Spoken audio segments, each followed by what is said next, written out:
നമസ്കാരം. ഇന്ന് സമൂഹത്തിൽ ഏറ്റവും വിഷലിപ്തമായ ഒരു ഉപകരണമായി മാറുകയാണ് മൊബൈൽ ക്യാമറകൾ.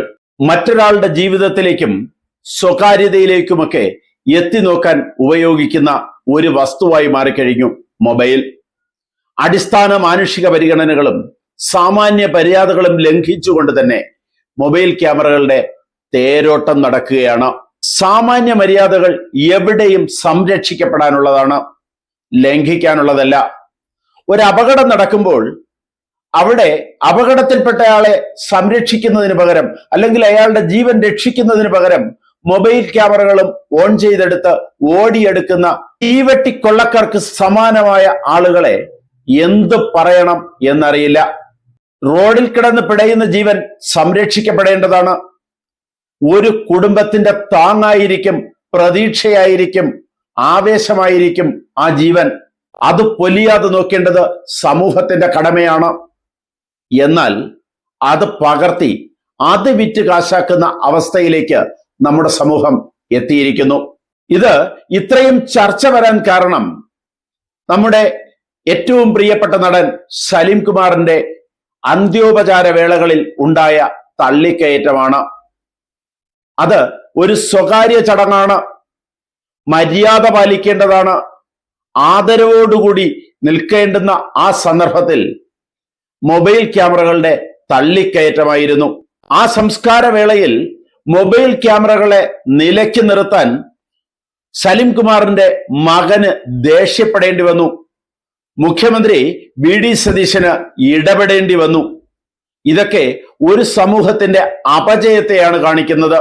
എന്തും വിറ്റ് കാശാക്കുന്ന നവമാധ്യമങ്ങളുടെ പ്രചാരണ സംസ്കാരങ്ങളെ തള്ളിക്കളയേണ്ടുന്ന അവസ്ഥയിലേക്ക് കാര്യങ്ങൾ എത്തിച്ചേരുകയാണ്.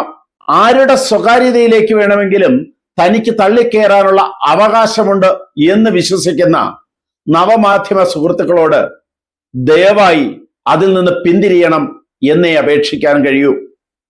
കുറച്ച് ഔചിത്യബോധം കാണിക്കണം, കുറച്ച് സാമാന്യ മര്യാദ കാണിക്കണം, കുറച്ച് സംസ്കാര സമ്പന്നരാകണം. ഈ അടുത്ത കാലത്തായി ഏറ്റവും അസ്വസ്ഥത തോന്നുന്ന, മനസ്സിൽ ദേഷ്യം ജനിപ്പിക്കുന്ന ഒരു സന്ദർഭമാണ് മരണ വീട്ടിലെ ക്യാമറകളുടെ ഉപയോഗം. കുടുംബനാഥൻ നഷ്ടപ്പെട്ട്, കുടുംബത്തിന്റെ അത്താണി നഷ്ടപ്പെട്ട്, അല്ലെങ്കിൽ കുടുംബത്തിന്റെ പ്രതീക്ഷ നഷ്ടപ്പെട്ട് അങ്ങനെ വിറങ്ങലിച്ചു നിൽക്കുന്ന ആ കുടുംബാംഗങ്ങളുടെ നേർക്ക് മൊബൈൽ ക്യാമറകളുമായുള്ള തള്ളിക്കയറ്റം, അവരുടെ സംസ്കാരത്തിനനുസരിച്ചുള്ള യാത്രയയപ്പ് ആ മൃതശരീരത്തിന് നൽകാൻ കഴിയാത്ത വിധമുള്ള തള്ളിക്കയറ്റം, ഔപചാരികത അല്പം പോലുമില്ലാതെ, സംസ്കാരം അല്പം പോലുമില്ലാതെ ആശുപത്രികളിലും മരണാനന്തര ചടങ്ങുകളിലുമൊക്കെ നടക്കുന്ന ഈ തള്ളിക്കയറ്റം, മൊബൈൽ ക്യാമറയും കൊണ്ടുള്ള തള്ളിക്കയറ്റം നിരോധിക്കേണ്ടത് തന്നെയാണ്. ഇതുപോലുള്ള സംസ്കാര ചടങ്ങുകളിലെങ്കിലും മൊബൈൽ ക്യാമറ ഉപയോഗിക്കാതിരിക്കാനുള്ള സാമാന്യ മര്യാദ കാണിക്കണം. മുൻപ് ഇതുപോലുള്ള സംസ്കാര ചടങ്ങുകളിൽ മൊബൈൽ പ്രവർത്തിപ്പിക്കുന്നത് പോലും മനുഷ്യന്റെ സാമാന്യ ബുദ്ധിയെ ചോദ്യം ചെയ്യുന്നതായിരുന്നു. മൊബൈൽ മിനിമം സൈലന്റിലാക്കിയായിരുന്നു സാമാന്യ വിവരമുള്ളവർ ആ സംസ്കാര ചടങ്ങുകളിലേക്ക് എത്തിച്ചേരുന്നത്. പ്രകടനപരത ഒരുപാടുള്ളത് കൊണ്ടായിരിക്കാം, അല്ലെങ്കിൽ എന്തിനേയും വിറ്റ് കാശാക്കുന്ന ഒരു മനസ്സുള്ളത് കൊണ്ടായിരിക്കാം ഇതുപോലുള്ള സ്ഥലങ്ങളിൽ പോലും നമ്മൾ ക്യാമറയുമായി തള്ളിക്കയറുന്നത്. അതുപോലെ തന്നെ ആ ദുഃഖത്തിൽ വിറങ്ങലിച്ചു നിൽക്കുന്ന സലിം കുമാറിന്റെ വീട്ടിലേക്ക് സന്ദർശിക്കാനെത്തിയ വി.ഡി. സതീശന്റെ നേർക്ക് ത്രിവർണ്ണ ഷാളുമായി ആരോ ഒരാൾ ചാടി വീഴുന്ന രംഗം കാണാം. പക്ഷേ ഔചിത്യബോധമുള്ള മുഖ്യമന്ത്രി അയാളെ തള്ളി മാറ്റുന്നുണ്ട്. ഇതൊക്കെ സ്വയം തിരിച്ചറിയാൻ കഴിവില്ലാത്ത വിധം അധപ്പതിച്ചിരിക്കുകയാണ് കുറച്ചുപേരെങ്കിലും. പ്രിയപ്പെട്ട ഒരാളിന്റെ വേർപാടിൽ തകർന്നിരിക്കുന്ന ഒരാളിന് ഒന്ന് കരയാൻ പോലും ആകാത്ത അവസ്ഥ. ആകെ വിറങ്ങലിച്ചു നിൽക്കുന്ന ബന്ധുക്കൾക്ക് ഒന്ന് തിരിയാൻ പോലും കഴിയാത്ത അവസ്ഥ. അവരെ തള്ളി മാറ്റിക്കൊണ്ടാണ് ഈ മൊബൈൽ ക്യാമറകളുമായുള്ള ആക്രമണം.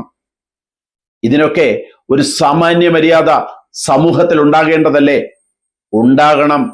എല്ലാം നമ്മൾ ചിത്രീകരിച്ച് സൂക്ഷിക്കേണ്ടതല്ല, ചിലത് ഓർമ്മകളിൽ സൂക്ഷിക്കേണ്ടതാണ്. അത് ഓർമ്മകളിൽ തങ്ങി നിൽക്കേണ്ടതാണ്. അതെങ്കിലും മനസ്സിലാകാനുള്ള ഒരു സാമാന്യ മര്യാദയുള്ള സമൂഹമായി മാറട്ടെ നമ്മുടെ നാട്. അങ്ങനെ തന്നെ ആകട്ടെ.